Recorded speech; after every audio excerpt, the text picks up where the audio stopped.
Let's now get a check on some of the other international headlines we're following this afternoon. For that, we go over to our Eunice Kim at the NewsCenter. Now, Eunice, U.S. President Barack Obama has vowed to degrade and destroy the Islamic State killers behind the execution, the brutal beheading of that second American journalist. Yes, and that pledge was echoed by U.S. Defense Secretary Chuck Hagel, who said Washington will do everything it can to remove threats that harm the American people and their interests. Our Hwang Sung-hee has this report. So the bottom line is this. Our objective is clear, and that is to degrade and destroy ISIL so that it's no longer a threat, not just to Iraq, but also to the region and to the United States.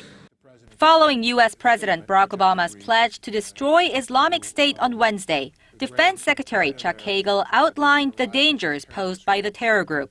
In an interview with CNN, Hagel called IS something we have never seen before and added his job as Secretary of Defense is not to second-guess what may be or what's going to be. Pointing out that Islamic State controls half of Iraq and Syria today, the U.S. defense chief said Washington will do everything possible to destroy the group's capacity to inflict harm on the American people and values. Earlier this week, President Obama said he would send 350 additional troops to Iraq to protect U.S. interests in Baghdad and in the north of the country after another American journalist was killed by Islamic State.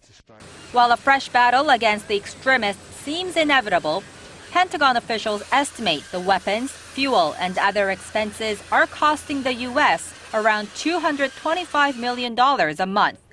And that could be a difficult challenge for President Obama, who now has to reverse one of the key tenets of his two presidential campaigns, that money once spent on the wars in Iraq and Afghanistan would be redirected to nation building at home. Hwang Sung-hee, Arirang News.